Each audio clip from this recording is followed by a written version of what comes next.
Muito bem, meus queridos irmãos, a paz do Senhor a todos. Vamos lá, nós vamos agora apresentar o livro que nós estaremos lendo aqui com os queridos irmãos, tá bom? E aí é o livro do Dr. N.T. Wright com Michael Beard, tá bom? O título do livro, desse livro aqui, é O Novo Testamento em seu mundo, uma introdução à história, à literatura e à teologia dos primeiros cristãos. O livro ele está dividido, queridos, em 9 partes, subdividido em 37 tópicos. No seu total de páginas, nós temos 978 páginas, quase 1000 páginas, distribuídas e comentada sobre o Novo Testamento, tá bom? E aí nós temos a introdução, tá entendendo? Nós temos alguns pontos importantes que o livro ele vai tratar.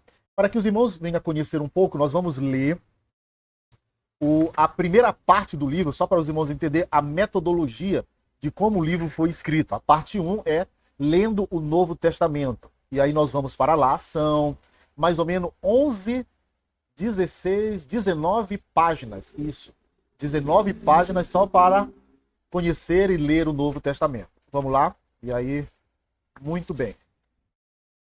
O capítulo 1,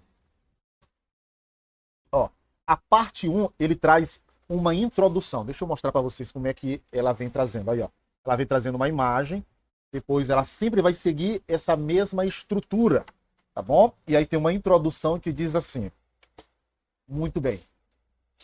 Lendo o Novo Testamento. O Novo Testamento, sugerimos, deve ser lido de modo a ser compreendido. Não se trata de um tipo de livro mágico que simplesmente contorna a mente. Sem dúvida, há uma boa qualidade de poesia no Novo Testamento, e poesia em geral produz efeitos em diversos níveis distintos, mesmo no caso desse estilo literário. Porém, se desejamos evitar simples impressões subjetivas, o próprio poema deve ser compreendido da forma como se apresenta. Tudo isso significa que o Novo Testamento deve ser lido no contexto devido, levando-se em consideração sua audiência original e as perspectivas que ainda hoje nos servem de apoio. O Novo Testamento deve ser escutado em meio a uma acústica cuja produção nos levará a ouvir todas as suas nuances. Deve ser lido com o mínimo de distorção possível e com o máximo de sensibilidade em relação aos diferentes níveis de significado que apresenta. Deve ser lido de modo tal que as histórias e a história que conta seja ouvida como histórias e não como formas errantes de declarar ideias abstratas. Deve ser lido sem o pressuposto de que já sabemos o que ele nos dirá, sem a arrogância de presumirmos que nós, a despeito do grupo a que pertencemos, temos direitos ancestrais sobre determinadas passagens, o livro ou escritor. Além disso, para uma plena adequação, deve ser lido de modo a pôr em movimento o drama que ele segue, tá bom? E aí nós vamos dessa parte introdutória, né? E aí partimos para a outra parte. Deixa eu só mostrar aos irmãos como vai seguir os capítulos. Ele vai seguir assim, tá bom? Estão olhando? Ok. Aqui, querido, nessa primeira parte, ela vem trazendo algumas informações. Por favor, deixa eu só olhar aqui.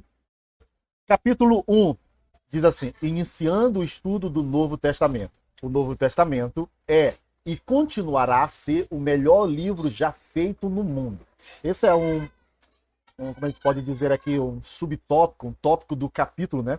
E aí nós temos aqui o destaque deste capítulo. Diz assim, este capítulo descreve como o Novo Testamento consiste em história, literatura e teologia. Ao fim do capítulo, você será capaz de, primeiro, entender que o Novo Testamento nos leva à adoração e à missão, e segundo, apreciar a importância da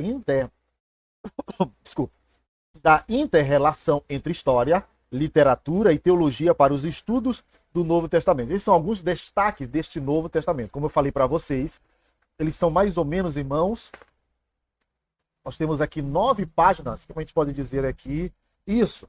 Se os irmãos nos permitir, nós precisamos entender. Vamos procurar menos ler um pouco para nós compreendermos a ideia do que esses autores querem que a gente, de alguma maneira, entenda este livro. E aí ele faz uma pergunta. Por que o Novo Testamento? Esse é um ponto pelo qual eles vão trabalhar. Por que alguém deveria gastar tempo estudando o conteúdo do Novo Testamento? Por que investir tanto tempo em uma coletânea relativamente pequena de textos gregos? De modo mais preciso, para que serve exatamente o Novo Testamento e a que isso nos releva ou revela sobre como devemos estudar. Então essas são algumas perguntas que o capítulo, ou melhor dizendo, esse primeiro ponto ele vai trabalhar. Por que o Novo Testamento? E aí nós vamos ler N.T. Wright, ele vai dizer: eu, N.T. Wright, possui muitos livros, dos mais variados. Tenho muitos livros de história e amo descobrir cada vez mais. Não apenas sobre o que aconteceu no passado, mas também sobre o que significa estar lá e sobre como as pessoas pensavam e se sentiam. Quero saber o que as motivava.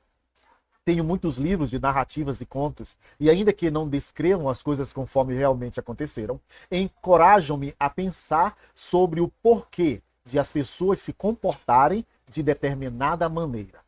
Principalmente a razão pelo qual entraram nas confusões que criaram e o que poderiam fazer a respeito. Tenho até livros e peças, Shakespeare, claro, mas também muitos outros autores.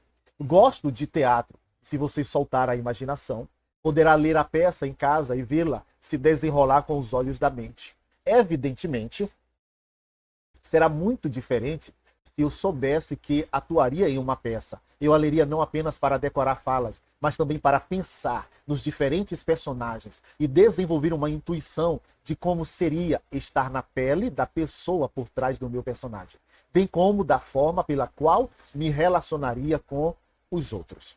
Poderíamos continuar com a poesia também ocupando posição elevada na lista, ao lado da biografia. Contudo, há diversos livros diferentes que são importantes para mim. Tenho diversos atlas, em parte para planejar viagens, mas também porque sou fascinado com a forma que diferentes partes do mundo se relacionam entre si. Como meu trabalho envolve diferentes línguas, tenho diversos dicionários e os utilizo com bastante frequência. Gosto de golfe, embora não seja muito bom. Me perdoe aqui. Embora não seja muito bom nesse esporte, tenho alguns livros sobre o jogo e como jogá-los melhor. Leio esses livros, mas em geral acabo por não obedecer às regras, pelo menos não de forma detalhada. Tenho uns 2 livros sobre manutenção de carro, alguns sobre como fazer o jardim parecer visualmente mais belo, livros de primeiros socorros para emergência de saúde, entre outros. Onde encaixamos o Novo Testamento em tudo isso? Para alguns, ele parece estar na categoria de livros sobre manutenção de carros, dicas de jardinagem ou kit de primeiros socorros. Trata-se de uma obra a ser consultada quando precisamos saber mais sobre determinado assunto ou problema, ou que a Bíblia ensina sobre X, Y ou Z. Para alguns, é como um dicionário, uma lista de todas as coisas que devemos saber e crer sobre a fé, ou um atlas, ajudando-nos a não nos perder no mundo. É isso que algumas pessoas querem dizer ao se referirem à Bíblia como a autoridade definitiva, estudando-a como alguém estudaria um dicionário, um atlas ou um manual de carro. Essa atitude por si só não é ruim.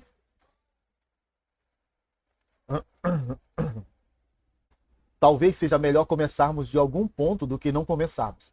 O problema, porém, é que o Novo Testamento realmente não parece ser esse tipo de livro. Se partirmos do pressuposto, como eu, de que a razão pelo qual temos o Novo Testamento, em sua forma atual, corresponde ao que Deus desejava, que pelo agir misterioso do Espírito Santo, Deus capacitou pessoas como Paulo, Lucas, João e outros a escrever esse documento, então devemos prestar mais atenção ao que significa haver recebido esse livro, ou melhor, esses tipos de livros, já que, obviamente, o Novo Testamento contém diferentes livros. Apenas quando fazemos isso é que descobrimos o que significa viver sob sua autoridade, desvendando o que ele, na prática, significa. Quando ajustamos o foco e refletimos um pouco mais sobre o assunto, descobrimos que o Novo Testamento também inclui todos aqueles tipos de livros citados, história, contos imaginários, que abrem portas para outros mundos. Aqui em particular, tenho em mente as parábolas de Jesus, biografia, poesia e muitos outros gêneros literários. Embora nenhum trecho do Novo Testamento seja escrito em forma de peça a ser encenada em um palco, temos a forte sensação de que ele é precisamente isso. Ou antes, que o Novo Testamento é parte de uma peça, a peça mais ampla, a qual consiste na Bíblia inteira. O drama bíblico é a narrativa do céu e da terra, a história de Deus e do mundo, da criação e da aliança, da criação maculada e da aliança quebrada, e depois da aliança renovada, ou melhor dizendo, da aliança quebrada, e depois da aliança renovada e da criação restaurada. O Novo Testamento é o livro no qual todos esses temas encontram resolução, fazendo na forma de um convite. A história do Novo Testamento pode ser e deve ser a sua história, a minha história, a história que nos dá sentido, que restaura em nós a coerência por trás das incoerências da vida, a história que sopra a esperança em um mundo de caos, que sopra amor em vidas e corações gelidos. O Novo Testamento envolve história, já que consiste na verdadeira história de Jesus e de seus seguidores. Inclui poesia, visto que há algumas coisas vitais que só podem ser expressadas nesse gênero. Contém biografia, uma vez que a chave para os propósitos de Deus sempre envolve seres humanos, portadores da sua imagem, em última análise, o verdadeiro ser humano, que reflete perfeitamente a imagem divina, a saber, o próprio Jesus. É claro que o Novo Testamento contém trechos que você pode usar como um dicionário, um manual de um carro ou um livro do tipo como jogar golfe, mas essas porções só têm significado no contexto mais amplo do livro como um todo. Portanto, ao estudarmos o Novo Testamento, é a esse todo mais amplo que devemos dedicar mais atenção. Com isso, meus queridos, eu quero encerrar este primeiro vídeo despertando o nosso interesse para esta obra extraordinária, tá bom? Se você tiver condições de adquirir, por favor, adquira este livro e faça bom proveito na leitura, tá bom? Que Deus em Cristo vos abençoe. Até o próximo vídeo. Amém.